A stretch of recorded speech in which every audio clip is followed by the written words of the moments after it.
Olá! Começa agora mais um programa Minha Escola na TV. Quem nunca teve dificuldade para aprender alguma matéria na escola? Os problemas com dificuldades de aprendizado é algo bem comum atualmente. Mas como lidar com o déficit de atenção, o TDAH e todos os outros distúrbios que acometem crianças e jovens na fase escolar? Como descobrir se você tem algum déficit de aprendizado? É o que nós vamos descobrir hoje com a psicopedagoga Luciana Pataro. Muito obrigada pela presença de vocês. Bruno, como vai? Tudo bem? Bom. Nós também convidamos o Instituto Federal de Minas Gerais, Campus Ponte Nova, porém nós recebemos um e-mail agora de última hora avisando que ocorreu um imprevisto e que eles não vão poder estar presentes. Então o debate vai ser só entre nós e Luciana falando sobre um tema muito importante, que é o déficit de aprendizado e todos esses distúrbios, né? Como eles acometem crianças e jovens. Luciana, para começar, eu queria que você definisse para a gente o que são as dificuldades de aprendizado. Olha, as dificuldades de aprendizagem é um termo, dificuldade de aprendizagem é um termo guarda-chuva e que engloba vários probleminhas de aprendizagem que um aluno pode ter. Só que acaba que as pessoas, às vezes, que não são da área, elas confundem um pouco o dificuldade com transtorno. Transtorno já é um outro tipo de problema, que já passa pela ordem neurológica, neurobiológica. Então, a dificuldade é simplesmente quando um aluno não está conseguindo aprender bem aquele conteúdo e aí ele precisa usar outra metodologia, o professor precisa entrar com uma outra maneira de ensinar aquele aluno para que ele possa conseguir compreender o assunto. Então, a dificuldade é uma coisa passageira, não é uma coisa que persiste por muito tempo. Ele pode ter várias dificuldades ao longo da vida escolar, mas elas vão ser, aos poucos, sanadas, se elas forem realmente só dificuldades. Sim. E quais são os tipos de dificuldades de aprendizado? A gente pode colocá-los, dividi-los em algumas classes ou tipos?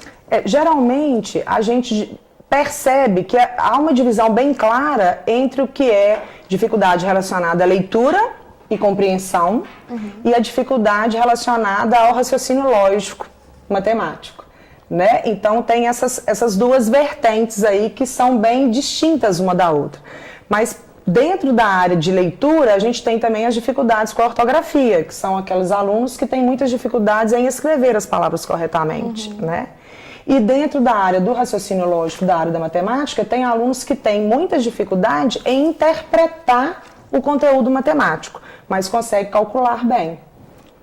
Então é aquela questão de ou eu sou de humanas ou eu sou de exatas. Mais ou menos acontece isso. Só que a gente tem que lembrar que eu sou de humanas ou eu sou de exatas, de todo jeito precisa existir uma compreensão leitora bem trabalhada. Sim. Porque a compreensão leitora é para todas as disciplinas, não interessa se elas são de exatas ou de humanas. Sempre tem um textinho, o bendito enunciado, copie o enunciado. E se você não interpretar o enunciado, você não consegue resolver uma situação matemática, por mais que você seja bom em cálculo. Sim. Eu sou horrível em português, mas eu nunca tive problema na interpretação da matemática, porque eu pegava os números e olhava as palavras que estavam antes. Eu falava assim, tá pedindo para diminuir, ou então para somar, ou então vezes as figurinhas de Joãozinho, aí eu resolvi meus problemas assim. Então eu nunca tive problema na interpretação dos problemas matemáticos. Os próprios alunos, eles se adaptam a Eles criam estratégias, estratégias, né? Isso aí. E é interessante a estratégia que ele usou, porque é justamente uma das estratégias que a gente tenta ensinar aos alunos ou até aos clientes em consultório, né? Porque o aluno ele precisa identificar na matemática qual é a ideia que está sendo trabalhada ali.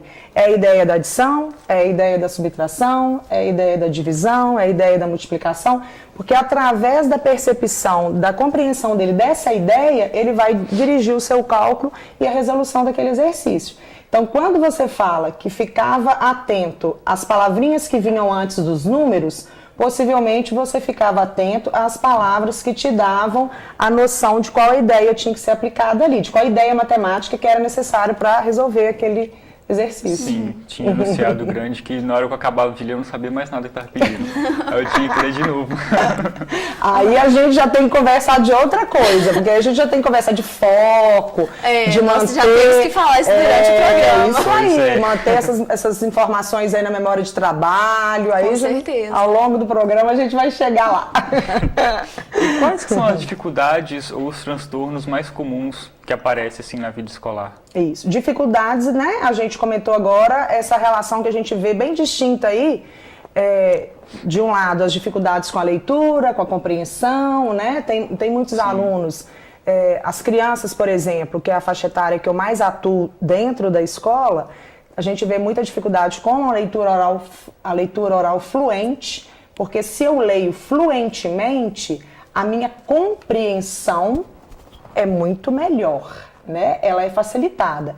Agora, se eu tenho uma leitura silabada, né? A menina foi na casa do avô dela.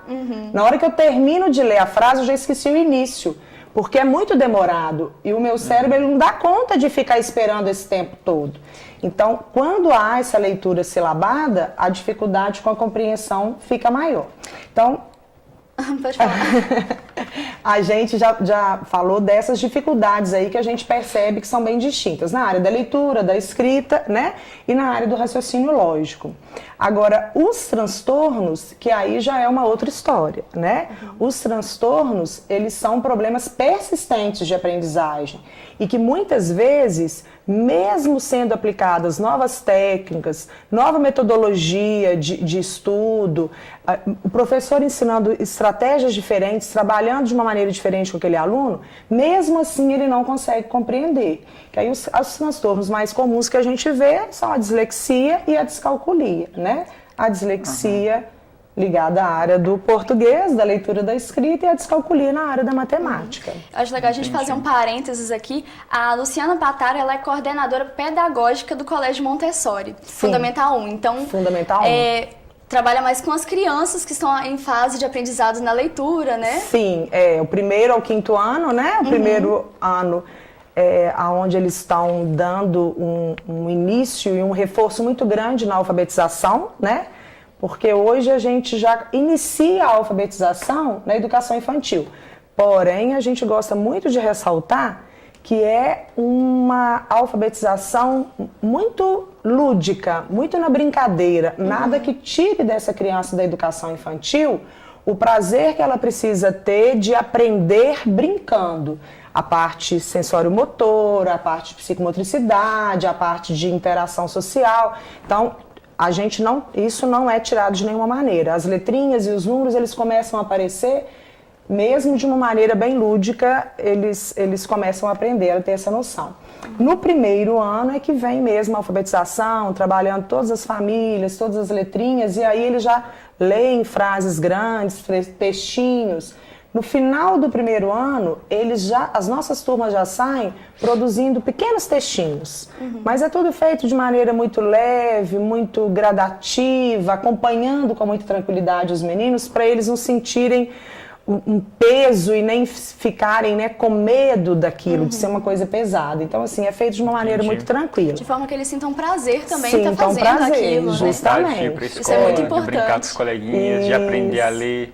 Isso Até aí. porque se fosse uma pressão, os alunos, principalmente nessa idade, alguns têm algum receio em ir para a escola, ficar sem os pais, então é algo que deixa eles mais à vontade até no ambiente escolar, né? Sim. Eles precisam chegar na escola e saber que eles estão chegando num lugar onde eles vão ser acolhidos, onde eles vão estar seguros. Quando a criança se sente segura onde ela está, ela fica aberta para tudo, inclusive para a aprendizagem, né? Então, se a criança chegar na escola e ficar com medo do que vai ser proposto para ela, vai ser uma coisa que ela não dá conta, onde ela vai se sentir fracassada, onde ela vai se sentir inferiorizada perante os outros colegas, então ela já se fecha, né? Por isso a gente tem que ter todo um planejamento muito cuidadoso, levar em conta as diferenças, né? Cada criança é uma, cada um aprende de uma maneira, num ritmo, e levar em consideração também a faixa etária, Com né? certeza. Nós estamos lidando com crianças muito pequenas no primeiro ano. E nas outras séries que eu coordeno, segundo, terceiro, quarto e quinto, essa alfabetização continua se consolidando, né? E como que a gente diferencia uma dificuldade comum em uma matéria de uma dificuldade real de aprendizado, na questão assim clínica? Aí quando a gente fala na questão clínica, deixa eu tentar entender o que você está querendo dizer. Você está querendo me dizer quando essa dificuldade deixa de ser só uma dificuldade, passa a ser um problema, um transtorno? Sim, tá. sim. Então seria aquilo que eu falei anteriormente. Quando uma dificuldade é persistente e mesmo com toda a assistência extra e com outras estratégias, com outros recursos pedagógicos, o aluno não consegue sanar, aí a gente começa a desconfiar de um transtorno. Então, vamos supor que tem uma criança que apresenta algumas dificuldades com os números. Então, lá na educação infantil, na hora de começar a separar quantidades, muito, pouco, as noções que a gente chama de noções que antecedem o estudo da matemática, que são as noções de grande, pequeno, alto, baixo, grosso, fino, muito, pouco, né? Esses conceitos sensoriais que estão dentro da matemática, a criança, às vezes, na educação infantil, ela já começa a dar sinais de que aquilo é difícil para ela. Só que a gente não pode, como uma criança de 4 anos, 5 anos, já achar que essa criança tem um transtorno, né? A gente tem que lembrar que os seres humanos são diferentes. Então, a gente tem que dar àquela criança que está apresentando aquela dificuldade maior condição de compreender, né? Então, oferecer mais atividades, dar um tempo maior, dar uma assistência maior.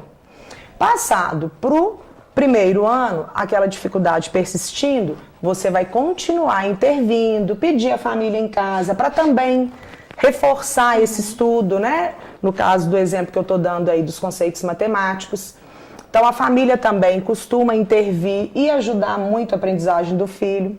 Mas se com o passar do tempo, a escola perceber que com todas essas ajudas extras, o aluno ainda apresenta dificuldade naquela matéria, então a gente começa a desconfiar de um transtorno. Sim. Então, a gente começa a pedir à família que procure um profissional especializado para poder fazer uma avaliação. E aí tem vários profissionais que trabalham nessa área. Entendi. No próximo bloco a gente vai falar melhor sobre esses profissionais, sobre os tipos, as dificuldades desses alunos, como lidar com os alunos. Então, no próximo bloco a gente volta. E no próximo bloco também nós vamos ver um vídeo falando sobre o TDAH. Você sabe o que é isso? No próximo bloco nós vamos ver. Fica aí.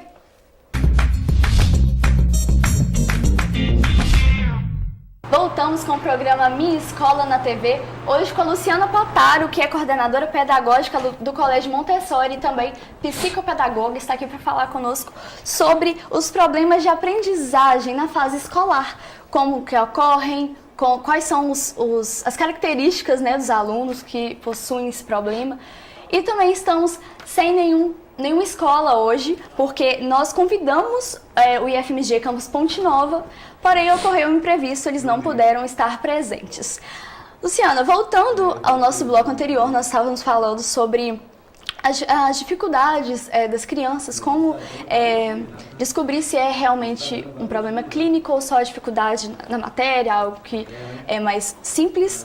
E nós também colocamos aqui o TDAH. Eu queria que você falasse pra gente o que significa essa sigla. O TDAH é o transtorno de déficit de atenção e hiperatividade. O TDAH é um transtorno neurobiológico, então já difere da dificuldade de aprendizagem. Ele não tem nada a ver, ele é completamente diferente de uma dificuldade de aprendizagem, né? Só que ele está muitas vezes ligado a uma dificuldade de aprendizagem. Então vamos lá. O TDAH, a pessoa que tem TDAH, ela pode ter o TDAH, que a gente fala do tipo combinado, então ela apresenta tanto hiperatividade quanto desatenção. Ela pode ter o que é tipo combinado ou misto, tá? Que eles falam, então tem tanto característica de desatenção quanto de hiperatividade.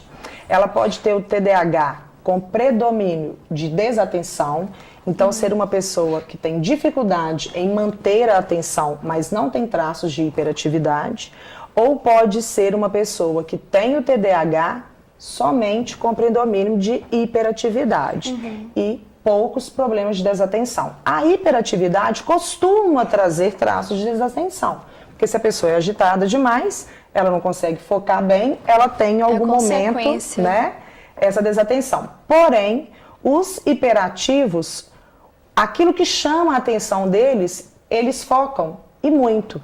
Que, no entanto, eles têm um tipo de foco que se chama hiperfoco. Porque eles focam demais naquilo que chama atenção. O mundo pode cair que eles não veem nada. Interessante. Nós trouxemos um vídeo que conceitua o TDAH, fala sobre como ele funciona. Então nós vamos ver ele agora e depois a gente vai comentar sobre o vídeo. No nosso último vídeo, falamos sobre como a atenção é uma capacidade cognitiva fundamental dos nossos cérebros. Se ainda não viu o último vídeo, veja ele antes de continuar. Algumas pessoas são mais atentas de um modo geral, outras pessoas são bem desatentas. Quando uma pessoa possui uma capacidade muito menor que a maioria das pessoas da sua idade e isso a prejudica muito, é possível que seja um caso de TDAH. O transtorno do déficit de atenção e hiperatividade, mais conhecido como TDAH, é um transtorno reconhecido pela Organização Mundial da Saúde e que tem como principais sintomas desatenção excessiva, inquietação e impulsividade. Todas as crianças e adultos são, em algum nível, inquietos, desatentos e impulsivos. Isso não quer dizer que essas pessoas tenham TDAH. Para identificar casos de TDAH, é importante que seja feita uma avaliação sobre vários aspectos da vida da pessoa. Por exemplo, o diagnóstico demanda, entre outras coisas, que esses sinais ocorram em diferentes contextos, que sejam distoantes de pessoas da mesma faixa etária, sejam prolongados e prejudiquem consideravelmente a vida da pessoa. Os sintomas do TDAH surgem na infância e, na maioria dos casos, acompanham a pessoa até a fase adulta, embora os sintomas diminuam com o tempo. Como já falamos antes, várias regiões do córtex frontal do cérebro são importantes na regulação das emoções e do autocontrole. Pessoas com TDAH tendem a possuir um funcionamento diferente nessa região. O córtex frontal de pessoas com TDAH costuma ser menor do que o de pessoas sem TDAH e exibir níveis menores de ativação do que seria esperado em algumas regiões. Além disso, neurotransmissores importantes para o funcionamento do córtex frontal, tais como a noradrenalina e a dopamina, costumam estar presentes em níveis menores no cérebro dessas pessoas. O TDAH tem um forte componente genético, que pode ajudar a explicar essa diferença no funcionamento cerebral. Por exemplo, parentes de pessoas diagnosticadas com TDAH têm uma chance muito maior de também ter TDAH do que parentes de pessoas que não têm TDAH. Mas, ao que tudo indica, os genes resultam em uma predisposição para desenvolver o TDAH, embora outros fatores também possam ser importantes, tais como o consumo de drogas por parte da mãe durante a gestação. Um dos recursos mais comuns no tratamento do TDAH são medicações baseadas em um composto químico chamado de metilfenidato e comercialmente conhecido como Ritalina. A Ritalina tende a deixar a pessoa com maior autocontrole e concentração do que é normal para ela, e geralmente não leva a efeitos colaterais ruins. Essa é uma das razões pelas quais há tanta procura por remédios como esse. Mas o uso inadequado pode levar a efeitos colaterais como dores, enjoo, insônia e outros. Por isso, é uma medicação que só deve ser usada com a recomendação e o acompanhamento de um profissional competente. O não tratamento do TDAH pode trazer sérios prejuízos para a vida de uma pessoa. Algumas pesquisas indicam que pessoas com TDAH têm mais chance de ter um menor nível de escolaridade, maior envolvimento com acidentes de trânsito, abuso de drogas e divórcio. Como o diagnóstico do TDAH depende de informações subjetivas e potencialmente enviesadas, como o relato dos pais, erros de diagnóstico e prescrições inapropriadas de medicação são problemas que podem ocorrer. Mas realizar diagnósticos e prescrever medicações não são um problema. O problema é fazê-los de maneira inapropriada, assim como seria no caso de qualquer outro transtorno. Nas condições ideais, o diagnóstico e a medicação podem ser muito úteis. Com um tratamento adequado, boa parte das crianças chegam à fase adulta com menos dificuldades e melhor adaptadas aos meios em que vivem. Excelente. Explicou bem. Excelente o vídeo.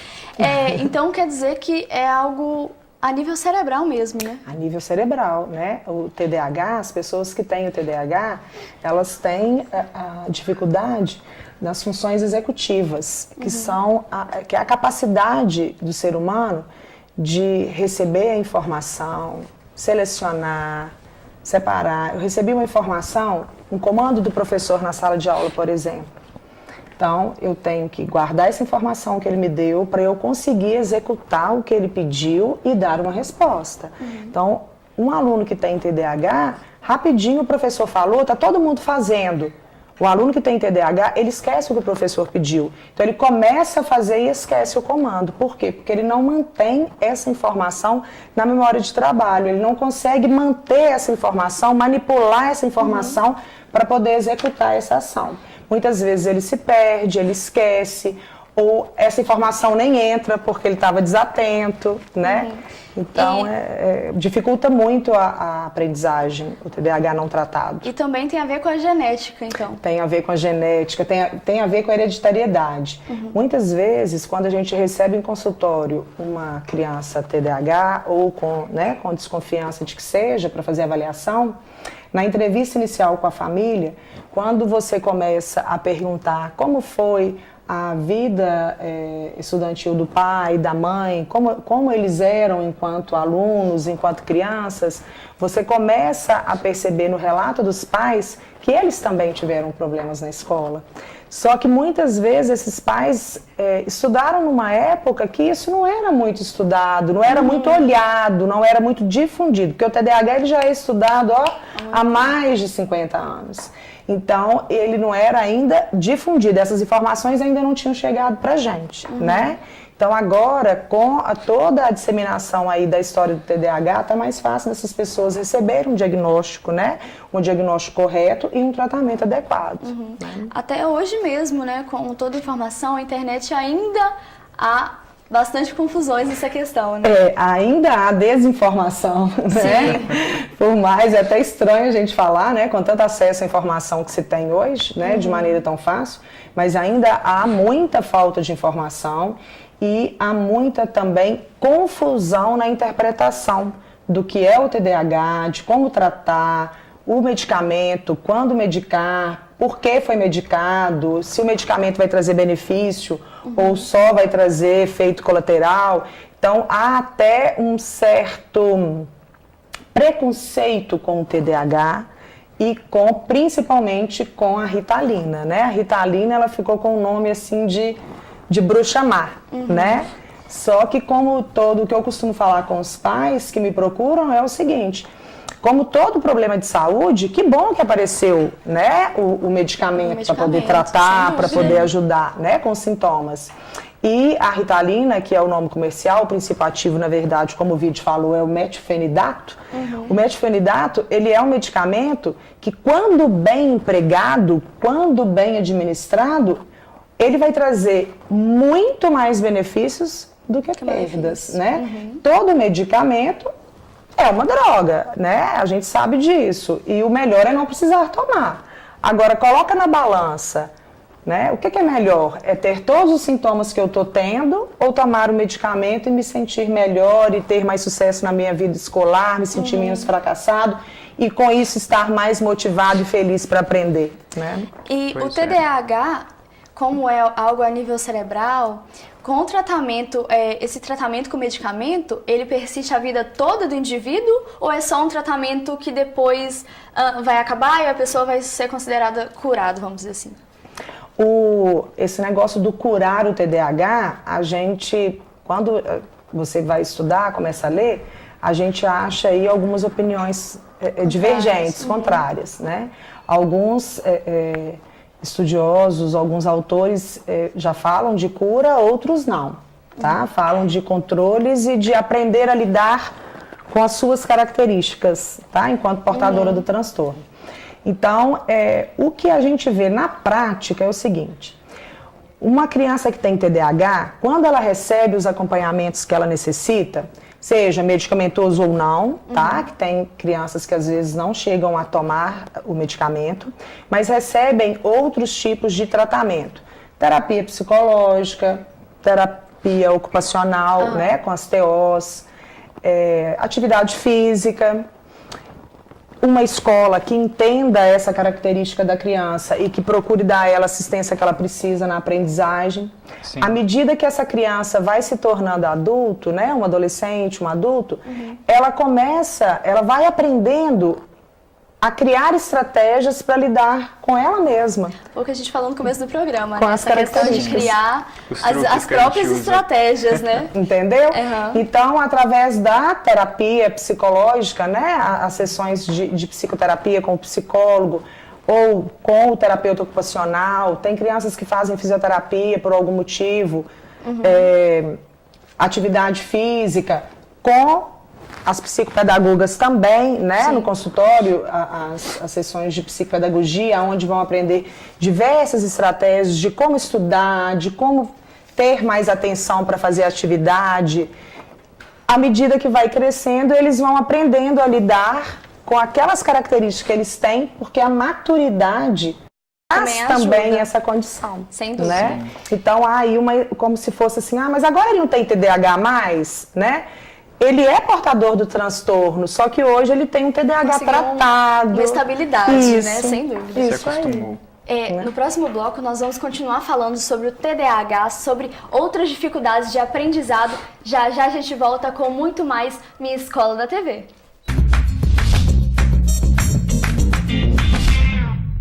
Voltamos com o programa Minha Escola na TV, falando hoje sobre as dificuldades de aprendizado.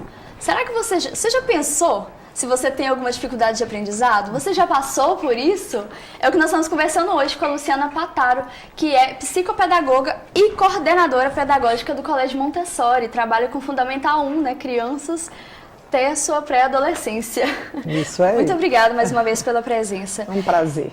E eu agora gostaria de falar das relações na escola. Como o professor deve lidar com esses alunos que apresentam algum problema, alguma dificuldade de aprendizado? O que a gente sempre instrui os professores, e eles também têm esse desejo, né, que eu parto do princípio que todo professor quer ver seu aluno se desenvolver, né? Sim. Então, o que a gente sempre instrui é que o aluno que apresente um transtorno de aprendizagem ou uma dificuldade, que esse professor procure ficar mais perto desse aluno. É aquele aluno que precisa de um toque. E aí, você já fez? Você já leu? Então, esteja sempre caminhando por entre as carteiras, né?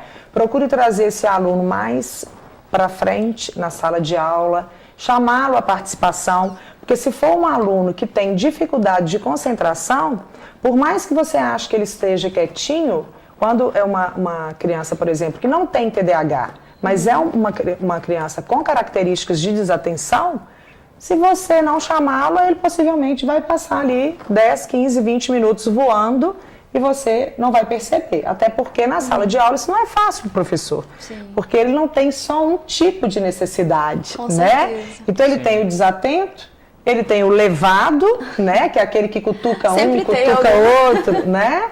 Ele tem o Verdade. que está passando o bilhetinho, ele tem o que quer falar o tempo inteiro. Então são várias necessidades que ele tem que administrar ali, né?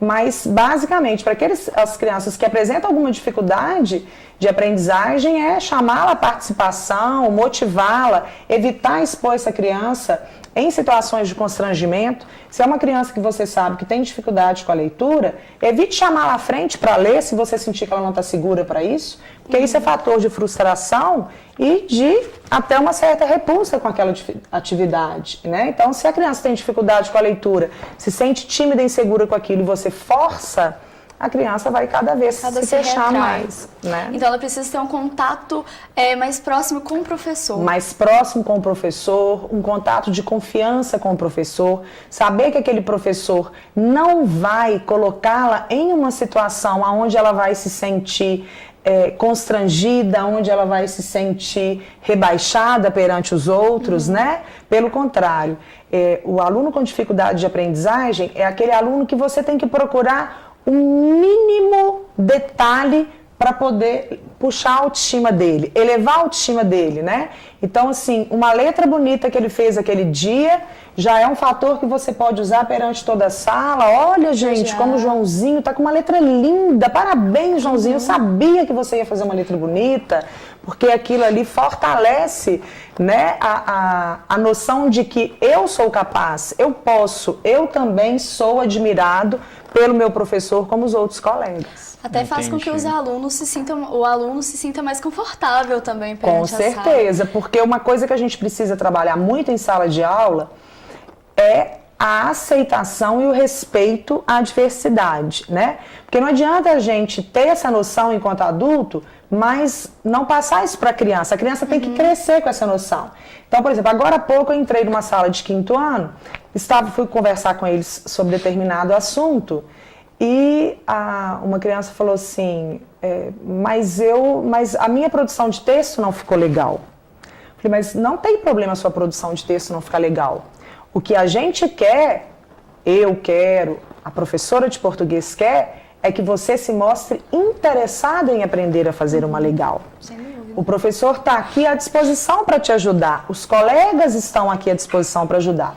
Porque cada um tem um ritmo de aprendizado. Então tem aquele que lê melhor do que o outro, tem aquele que escreve melhor com mais facilidade, tem aquele que consegue lá na frente apresentar um trabalho com facilidade, tem aquele que declama poesia lindamente, mas não consegue aprender a tabuada, né? E tem dificuldade com as contas de multiplicação. Então a gente tem que deixar bem claro isso para eles também, que cada um é de um jeito, cada um tem o seu ritmo e todos têm que ser respeitados. Eu tenho que respeitar o outro e todos têm que me respeitar. Sim, né? Uma coisa que eu queria perguntar, além do professor mudar a metodologia dele para ajudar esse aluno com uma deficiência não, né? Uma dificuldade ou uma dificuldade, errei a palavra. Tem algum jeito que os próprios colegas, os próprios outros alunos possam ajudar ele de alguma forma? Sim. Uma atividade que a gente usa e que costuma dar muito resultado é pedir que o próprio colega que tenha facilidade naquele conteúdo, que ensine ao que está com dificuldade. Então, é engraçado porque a gente percebe que é uma fala de igual para igual, é a mesma idade, né, conversando, né? Então, a gente vê muito resultado nesse tipo de atividade. É o colega amigo, é aquele que vai sentar junto para ajudar o que está com dificuldade em determinada matéria. Então, a gente vê um resultado muito interessante nisso. E os próprios colegas já passam a oferecer. Tia, eu já terminei a atividade, eu posso ajudar fulano? Então, às vezes, eles nem sentam juntos, mas ele terminou a atividade dele, ele vai e fica em pé um pouquinho do lado da carteira do colega. Onde que você está? Deixa eu ver. Então vamos. Então, isso aqui, por que você não fez? E o próprio colega vai dando aquela instrução ali, sabe? Mediando a atividade e o outro colega termina de fazer com sucesso, com satisfação, porque sente também o aconchego, né? Aí colega. entra novamente essa questão do conforto, né, na sala de do aula. Do conforto, da motivação, do se sentir querido, né? Todo mundo quer se sentir querido, Às né? vezes aprendendo com o próprio colega é até mais fácil, né? Já falaram isso comigo. Isso, porque parece que são falas iguais, né? Sim. Eu sou um adulto falando com uma criança, então eu tenho uma maneira de falar, de explicar. Agora a criança, o linguajar dela é igual ao da outra criança. É o que facilita muito, né? No Facilita muito. entendimento delas. Luciano, você como trabalha em escola e trabalha com uma faixa etária, assim, que tem um aprendizado básico, né, algo que as crianças vão levar para a vida, né, sem dúvida. Você nota que há muitas crianças com dificuldades de aprendizado? É algo que é muito comum? Você está me fazendo uma pergunta difícil. Deixa eu te explicar por quê. São vários fatores e às vezes a gente confunde muitas coisas. Às vezes chega uma família, né? Não, eu estou muito preocupada porque a minha filha está no 4º ano e até hoje ela não conseguiu aprender, ela está tendo muita dificuldade, as notas não estão legais. E aí essa família chega para você colocando como se fosse uma dificuldade para aprender. E quando você começa, no caso do consultório, tá? Quando você começa a conversar com a família, naquela entrevista inicial no consultório, ou que você começa a fazer sessões com a criança, você muitas vezes descobre que o problema dela não é com a aprendizagem, o problema dela é emocional. Né? Então ela precisa ter um tratamento psicológico, ela está passando por alguns conflitos emocionais, ou que seja algum problema em casa, ou mesmo na escola, ou alguma coisa que aconteceu com ela lá quando ela tinha 4 aninhos, agora ela já está com 8 e está refletindo até hoje, e às vezes a família não percebeu. Né? Então, quando a gente pergunta, tem muitas crianças com dificuldade de aprendizagem? Hoje a gente percebe muitas crianças com dificuldade de aprendizagem porque hoje os professores estão atentos a isso e formados para isso, formados e informados. Entendem daquilo também. Entendem daquilo, né? Na minha época eu lembro que era o bonzinho e o desobediente. Aquele que era bom aluno, ele era ótimo, todo mundo gostava. O outro que não aprendia, ele virava o palhacinho da sala, porque era a maneira que ele tinha de chamar a atenção de todo mundo, e era um aluno ruim, né? Então hoje a gente percebe mais as dificuldades devido à formação que a gente tem. Mas o que a gente percebe às vezes é o que eu iniciei falando. Às vezes não são dificuldades de aprendizagem, às vezes são outras dificuldades de outra ordem, né? Às vezes uma rotina de estudo que não tem, às vezes uma rotina diária mesmo, mesma hora de deitar, mesma hora de levantar, hora de se alimentar, de tomar o banho, de saber quem vai levar para a escola, quem vai buscar, porque a rotina traz segurança para a criança. Se ela está com uma vida toda desajustada, ela não tem condições de aprender bem. E aí a gente começa a achar que ela está com uma dificuldade de aprendizagem, mas ela não está com dificuldade de aprendizagem, ela está com um problema de rotina. Quando a criança, vocês notam na escola que a criança possui algum transtorno mesmo, é algo que está, assim, evidente. Quais são as providências que vocês tomam? Chamam os pais, avisam sobre um possível problema? Então, vamos relembrar do vídeo.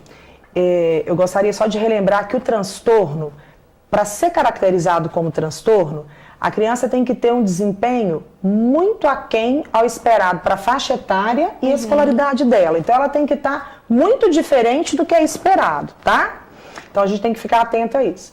E quando a gente percebe que a criança está com uma dificuldade maior, que a gente já tentou, né, mudando o método, o tipo de atividade, dando atividades extras, oferecendo um tempo maior, todos os recursos pedagógicos que a gente poderia utilizar, e mesmo assim a coisa está persistindo, a primeira atitude é chamar os pais, né? E a gente chama os pais e informa para os pais que a gente está percebendo, apesar de todo o trabalho que já foi feito, que aquela dificuldade está persistindo, então que a gente acha que seria interessante que eles procurassem uma avaliação específica para o caso. E quais são os profissionais que podem ajudar nesse quesito? Eu, particularmente, porque cada um tem uma maneira de trabalhar, né? Então, eu, particularmente, procuro tentar distinguir quais as características que aquele menino mais apresenta. Então, se eu percebo que é uma característica que está muito voltada para um transtorno, eu já encaminho direto para um psiquiatra ou neurologista, tá? Que são os dois profissionais que podem avaliar também os transtornos, né? Agora, se eu percebo que é mais uma dificuldade de aprendizagem, né, uma coisa com uma desatenção mais leve, uma agitação mais leve, que pode ser justamente devido à dificuldade de aprendizagem que aquele aluno está boiando, então eu já encaminho para um psicopedagogo, por exemplo, ou às vezes para um psicólogo, quando a gente percebe que é mais um fator emocional que está atrapalhando. Entendi. Tudo bem. Nós vamos para o intervalo comercial. E no próximo bloco nós voltamos com o nosso último bloco já do programa, passou muito rápido, falando sobre as dificuldades de aprendizado. Já já a gente volta.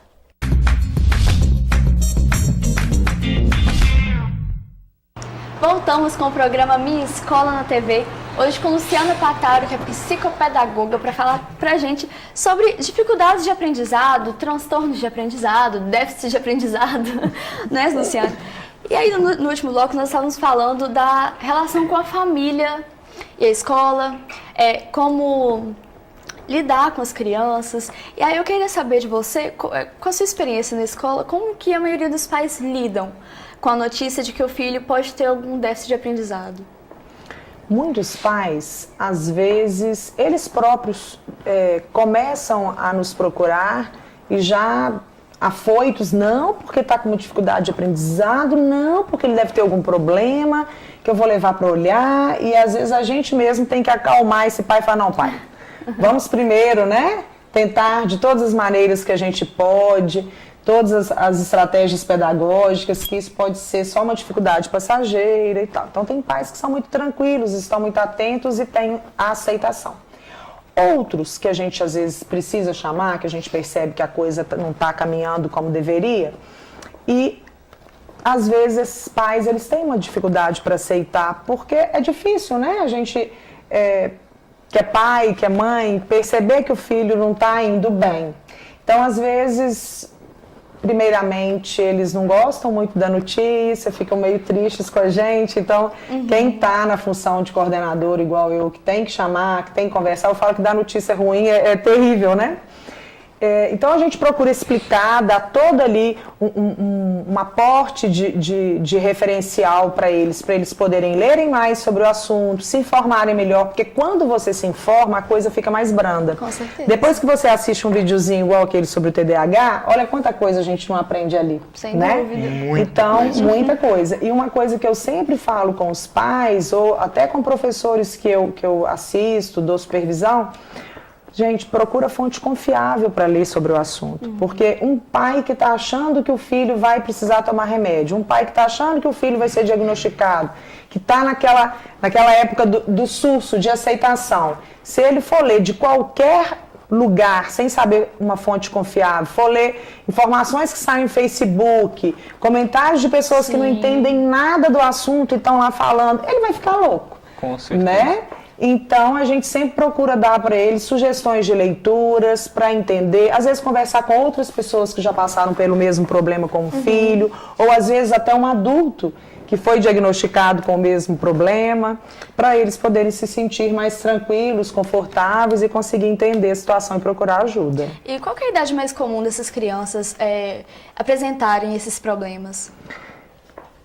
Lembra que eu falei mais no início que quando eles estão pequenos, lá na educação infantil, às vezes quando eles começam a ter contato com os conceitos sensoriais, grande, pequeno, eles já começam a apresentar dificuldade.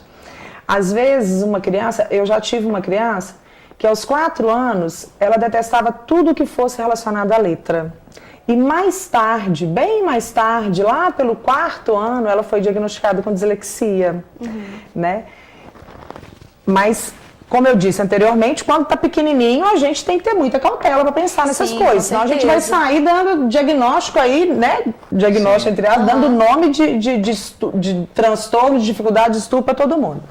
Geralmente, a característica se acentua, as evidências se acentuam mais quando eles chegam na fase de 6, 7 anos, porque aí é a alfabetização mesmo, né? É nesse momento que realmente fica evidente. Isso. Então, os assuntos escolares, eles começam a ficar mais complexos, mais aprofundados. Então, aí eles apresentam aonde que é que eles têm uma dificuldade maior e aí a coisa se desenrola para a gente perceber se é só uma dificuldade ou se vai vir por aí o diagnóstico de um transtorno. E como que a gente faz para diagnosticar? Tem que fazer algum exame?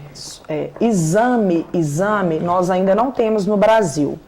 Já tem alguns exames de imagem sendo feitos, mas eles ainda, a gente aqui no Brasil praticamente não tem acesso. O diagnóstico, ele é basicamente clínico, é entrevista com a família, entrevista com a escola e um profissional, psicólogo, psicopedagogo ou médico.